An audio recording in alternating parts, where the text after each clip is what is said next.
Honestly, ako po'y medyo malungkot kahapon. Sa Ay, totoo lang. bakit, partner?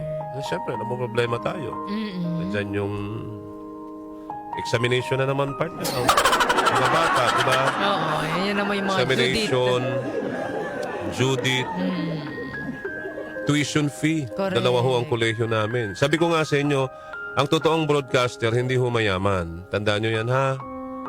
Wala akong sinasabi, wala akong pinaparinggan. Pero kaming mga broadcaster talaga, kung ano po yan, passion ang meron sa amin. Kung meron man ho kami tinatanggap, salamat sa Diyos. Di ba? Pero yung sobrang yaman, hindi ho totoo yun. No? So, kahapon, nagsasabi ako, Darlene, God will make a way, God will make a way, God will make a way. Alam mo, talagang nag-make a way si God. Pero hindi ko nasasabihin sa'yo. Kung ano yung Basta, ginawa. may isang angel kahapon. Oo. Tapos nagparamdam siya sa akin. Oo. Sabi ko, ma, magkano lang ang pera mo? Uy, real talk to. Alam mo, sabi niya, yung binigay mo lang sa akin kahapon, 1.5. Tapos dumating si teacher, di ubos. Real talk, mga kaibigan. Kahapon ang pera ko, 300 din. 300 pesos. Sabi ko, umiilaw na ang sasakyan. Oo. Baka karating pa kaya kami sa opisina nito. Pero tignan nyo ang blessing, di ba? May mga kaibigan tayong umorder ng aming paninda, nung bangus sardines, nung dinakdakan, nung lumpia, maraming umorder kapon. May listahan pa ako, babatiin ko kayo mamaya, ha? Sinulat ko yun eh.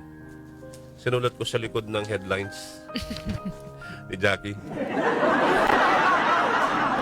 Tapos, maliban doon, may isang anghel na nagparamdam sa akin. Gusto kong umiyak sa tuwa, pero hindi ko magawa. Pigil na pigil ako kahapon. Sabi ko, this guy is really a blessing to me and my family. Oh, mamaya babanggitin ko pangalan niya. This guy is really a blessing to me and my family and a blessing to us all, mga kaibigan.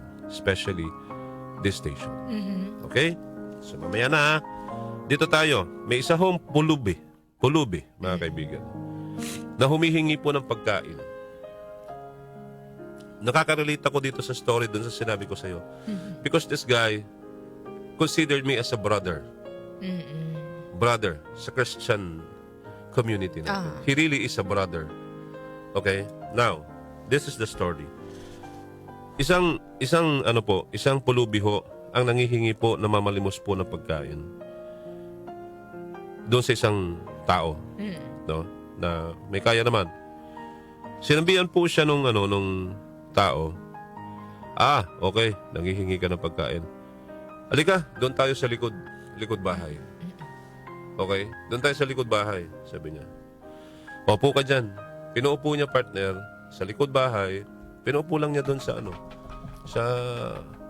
sa floor. Sa sahig. Antayin mo ko dyan. Sabi niya, bibigyan kita ng pagkain. Sabi niya. So, sa madaling salita, kumuha po ng pagkain. Pero ang ibinigay na pagkain, mga kaibigan, leftover. Tira-tira.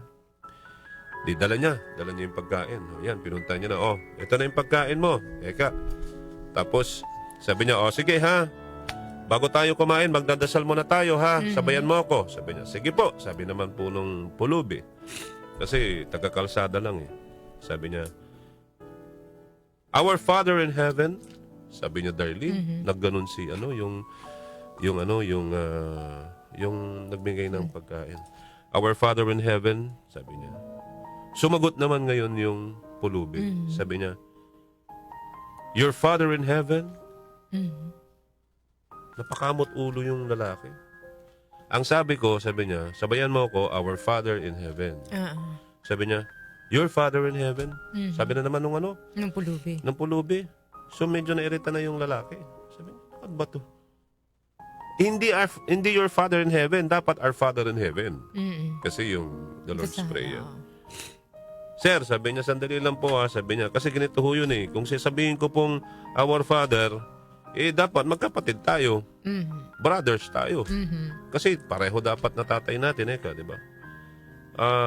At kung magkapatid tayo, sabi niya, hindi mo ako iimbitahan dito sa likod ng bahay mo.